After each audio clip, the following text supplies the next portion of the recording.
Hey friends, welcome back to a new video. When you hear the word minimalism or even other things like sustainability or being eco-friendly, we have this certain picture in mind of what it looks like. I feel like a lot of times these images that pop up in our head are things that we maybe see through media, or it's just the typical representation of, for example, a minimalist, and it's often more of an extreme representation of what it means to be a minimalist. So we automatically start to think, well, if I want to be a minimalist, I have to be as extreme as that.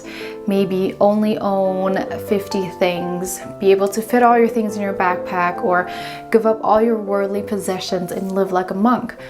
But that may not be for everyone, and if that is not something for you, or if that's not something that you can achieve, it doesn't mean that you cannot be a minimalist. A minimalist is really a philosophy of owning only the things that you need and the things that make you truly and genuinely happy. And happy not as in this temporary rush of excitement, but happy in the most basic and long-term sense. Also, your motivation for wanting to be a minimalist might be really different. You might have sustainable reasons, you might have financial reasons, you might just want to get rid of your things so you can concentrate on what is truly important to you and get rid of all that excess and baggage and stress. No matter what your reason is, even if it's a combination of those, you can be a minimalist if it intrigues you.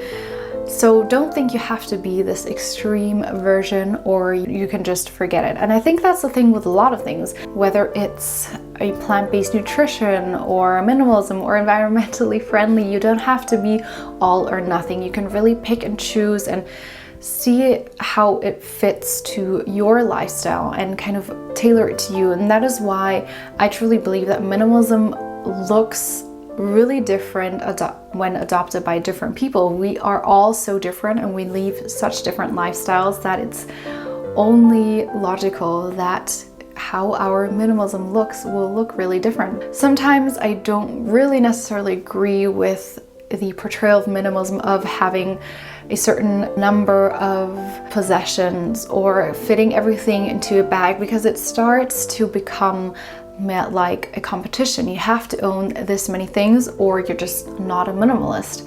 Whether you have a lot of things or little things really depends on perspective. So maybe comparing my possessions to one person may be really little, but compared to the other person, I may be considered a maximalist. So it's really hard to judge, and I think you shouldn't judge. Now, to say all this is, I want to show you guys that you don't have to be the extreme version of a minimalist. You can do it however you see fit. Now, I want to share a few things where I like to indulge in as a minimalist, where some people might look at and see and say, well, that's not very minimalistic of you. But as I said, I want to show you guys that you can really adapt it the way you want. You can have hobbies and interests, and because of that, maybe own more things in one certain area or another. Something that I really like to indulge in as a minimalist, and that for those of you that already follow my channel for some while, you will know this, is I like books a lot, and I think books are such a wonderful resource. They are mostly quite affordable considering the amount of knowledge and often creativity that is in them. You can really dive into this beautiful world and the beautiful mind of the author, and it's absolutely fascinating to me. And when reading a book, no matter what genre, I feel like it's like having the author with me in the room, and we're discussing and talking about the certain subject or the certain world that is in the author's mind. And it's so wonderful that we can carry thoughts and ideas this way through such a compact little thing. Yes, I own, or my boyfriend and I both own a lot of books, and we are also aware of that. Maybe we could pare down a little. So this year we're actually doing a no buying books challenge. We really want to get through all the books that we already own and read those first before we buy new ones, and really think about which books we want to keep. Are these books that we would want to reread again and again, or are these just books that we like to read once and then maybe donate? Since I'm also a minimalist for environmental reasons, I also try to buy books secondhand. They are so much more cheaper and so much better for the environment, but it's something that I think I will always indulge in at least a little bit, just because it's something that's really important to me and I get so much passion and joy out of.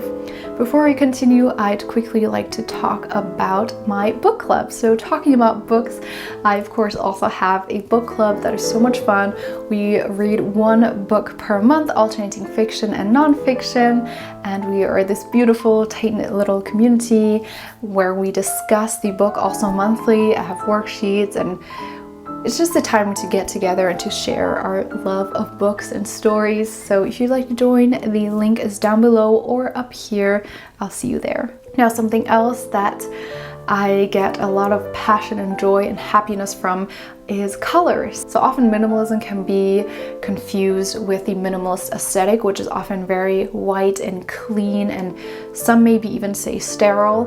But I am someone that likes color. I feel like color can stimulate our brains in such a unique way, at least it does for me. Especially specific colors can really awaken this sense of joy and happiness in me. Even if I look across this field of flowers and all the colors that stick out, they're so beautiful. So I really like color, even though I'm not sporting a lot of colors today or in my background, but I like color in whether it's art or clothes. Just because I'm a minimalist, it doesn't mean I have to automatically adopt the minimalist aesthetic as well. That's not what it's about. So I want to show you guys that you can be a minimalist and try to pare down your things in your life and buy as little as possible, but still have a colorful life in the literal sense. Another area that I have a little more stuff in is arts and crafts. So especially in the recent months, I've really discovered that I'm a very creative person. I need to get all my creativity, my creative juices out, and it's an area where I find so much joy and passion in.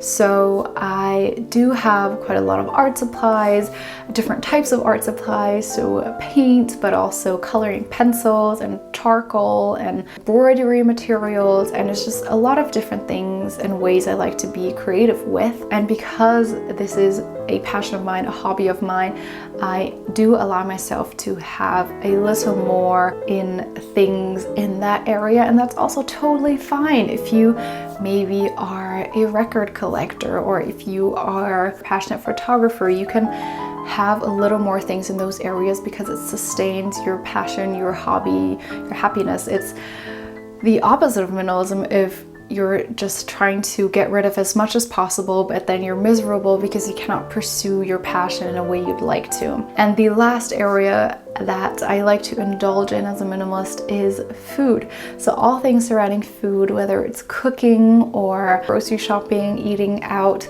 I like to buy a little more, especially when it comes to the grocery store, of different things to get creative in the kitchen and just have fun there. I am quite minimalistic when it comes to kitchen utensils and kitchen gadgets, but in the grocery store I do like to buy a lot of maybe spices here and new ingredient there, and just try out new things in the kitchen. So these were the areas in my life where I like to be a little more indulging than maybe other minimalists. But again, minimalism looks so different to each person, and you cannot really compare one to the other, and it's not really here to compare. But I just want to show you that you can pursue minimalism, but you don't have to have a bare apartment and own only 50 things. You can really tailor it to you and your life. Maybe you have kids and you need more things there.